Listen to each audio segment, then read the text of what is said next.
श्री गणेशाय नमः। मैं कृष्णा गौड़ मारवाड़ी व्रत कथा में आपका स्वागत करती हूँ।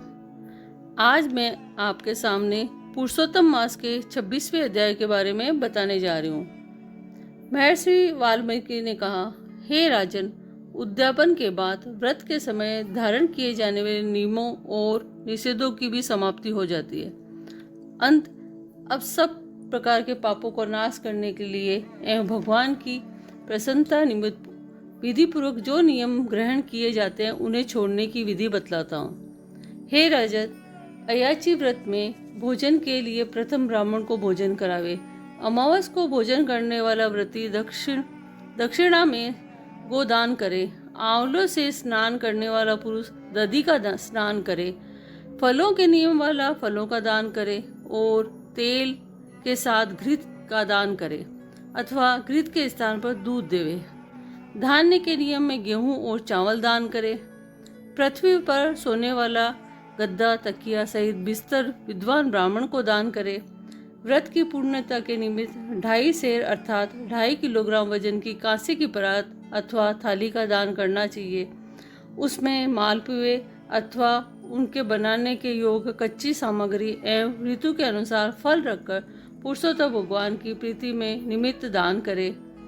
इसके उपरांत सभी निमंत्रित ब्राह्मणों को स्त्री सहित श्री पुरुषोत्तम भगवान के सन्निधान का संकल्प करे और प्रार्थना करे, हे कृष्ण, हे प्रभु, इहलोक की तथा परलोक की मेरी समस्त इच्छाओं को पूरी करे। फिर आमंत्रित ब्राह्मणों के चरण भक्तिपूर्वक धोकर उनको भगवान का रूप मानकर उन्हें मुदित मन भोजन करावे। व्रत रखने वाला व्यक्ति विधि पूर्वक ब्राह्मणों को भोजन करा के दक्षिणा देवे। केला, आम एवं अन्य प्रकार के फलों तथा घृत से बने हुए मालपुए, पकवान, सुस्वाद उड़द के बड़े, खांड के पंगे और घृत से बने हुए घेवर, फेनी, खरबूजे, ककड़ी, साग, अदरक, नींबू के रस से युक्त अन्य साग और पके हुए आम, इस तरह के 6 रसों से संपन्न 4 प्रकार के भोजनों से जो गो घृत से महक रहा हो, विनम्रता एवं श्रद्धा से ब्राह्मणों को भोजन करा के पान एवं दक्षिणा देवे। कत्था, चूना, सुपारी, इलायची, लौंग, कस्तूरी, जावित्री आदि से संयुक्त पान जो भगवान को अति प्रिय है, आदर सहित देवे। अर्धांगिनी सहित उन ब्राह्मणों को संतुष्ट करके सबको समान भाव से सुखदावी रजाई, बिस्तर आदि का दान भी करे। पुरुषोत्तम मास में मौन व्रत का पालन करने वाला व्यक्ति स्वर्ण सहित 1 घंटा तथा तिल दान कर ब्राह्मण संपत्ति को उत्तम भोजन करावे। बाल, नाखून, नल बनवाने का नियम रखने वाला व्यक्ति दर्पण दान दे और जूता छोड़ने वाला जूते का दान दे। नमक का परित्याग करने वाला विविध प्रकार के रस वाले पदार्थ दान दे। दीपक दान करने वाला पात्र सहित दीपक का दान करे। अधिक मास में भक्ति पूर्वक दीपदान करने का बहुत महत्व है। मास के अंत में नियम का त्याग करते हुए तांबे का घी से भरा दीपक सोने की बत्ती डालकर ब्राह्मण को दान दे।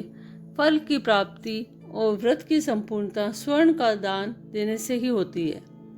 एकांत में वास करने का नियम रखने वाला व्यक्ति 8 कुंभ अर्थात 8 घड़े दान करे। वस्त्रों के साथ स्वर्ण भी उन कुंभों पर रखना चाहिए। मास के अंत में 30 लड्डू, छतरी तथा जूते भी दान करने चाहिए। यदि इन सभी वस्तुओं का दान करने की सामर्थ्य न हो तो यथाशक्ति 1 बेल इस प्रकार का दान करे जो भार वहन करने में योग्य हो। इनके साथ ही अन्न का भी दान करे, क्योंकि अन्न से बढ़कर कोई भी वस्तु बड़ी और पवित्र नहीं है। जीवन का आधार ही अन्न है। अन्न से ही मुनि एवं सिद्ध व्यक्ति परम निर्माण गति को प्राप्त करते हैं। अतः अन्नदान ही महिमा अपरंपार है। हे राजन, पुरुषोत्तम मास में जो व्यक्ति केवल रात्रि में ही भोग करता है वह अगले जन्म में राजा होता है। दिन के प्रातः काल में देवता, मध्याह्न काल में मुनिजन, अपराह्न काल में पितृगण एवं सायंकाल में आत्मा का भोजन होता है। जो मनुष्य सब काल बिताकर भोजन करते हैं उनके ब्रह्म हत्यादि आदि पापों का शमन होता है। इसी से पूरे दिन निराहार रहकर रात्रि में केवल एक बार भोजन करने वाले को सर्वाधिक पुण्य की प्राप्ति होती है। अधिक मास में उड़द न खाने वाला व्यक्ति सब पापों से मुक्त हो जाता है। हे राजन, ब्राह्मण होकर कोल्हू चलाता है वह पापात्मा होता है और पेरे गए तिलों की संख्या के बराबर वर्ष तक रौरव नरक में पड़ा रहता है। परंतु अधिक मास की शुक्ल पक्ष तथा कृष्ण पक्ष की एकादशी द्वादशी के दिन उपवास रखने वाला ऐसा व्यक्ति भी गरुड़ पर चढ़कर विष्णु लोक को प्राप्त करता है। दशमी और द्वादशी के दिन एक समय भोजन करके भगवान की प्रसन्नता के लिए भक्ति पूर्वक व्रत करने वाला स्वर्ग को प्राप्त करता है। हे राजन, इस मास में कुश की शैया पर शयन और कुशासन के प्रयोग का विशिष्ट महत्व है। कुशासन का त्याग किसी प्रकार न होना चाहिए। कुशा परम पवित्र है, इससे मल मूत्र रुधिर श्लेष्मा आदि कभी न पहुँचना चाहिए। ऐसा करने वाला नरक का कीड़ा बनता है। कुशा के बिना सभी धार्मिक क्रियाएं व्यर्थ है। कुशा के मूल में ब्रह्मा, मध्य भाग में जनार्दन तथा अग्र भाग में शंकर का वास है। शूद्र द्वारा कुशा का उखाड़ना और कपिला गाय का दूध पीना वर्जित है। वह कुशासन पर न बैठे, यज्ञोपवीत धारण न करे, न ही वैदिक क्रियाएं करे। इनके विरुद्ध चलने वाला शूद्र पितरों को लेकर डूबता है और 14 इंद्र होने तक महानरक में पड़ता है। इसके पश्चात वह मुर्गा, सुअर तथा वानर की योनि प्राप्त करता है। शूद्र को ओंकार मंत्र का जाप भी नहीं करना चाहिए। महर्षि वाल्मीकि जी ने अंत में राजा दृढ़धनवा से कहा, हे राजन, पुरुषोत्तम मास में व्यक्ति जिस नियम के पालन का व्रत ले उसे अवश्य पूरी करे। यदि किसी तरह व्रत भंग हो जाता है तो नेत्र रोग अथवा कुष्ठ रोग पैदा होता है। हे राजन, ब्राह्मण के आशीष पाकर ही धार्मिक व्यक्ति स्वर्ग प्राप्त करते हैं। अतः प्रत्येक व्यक्ति का कर्तव्य है कि वह वेद पाठी विद्वान ब्राह्मणों का सदैव आदर सत्कार करता रहे और दानादि देकर उन्हें संतुष्ट करे।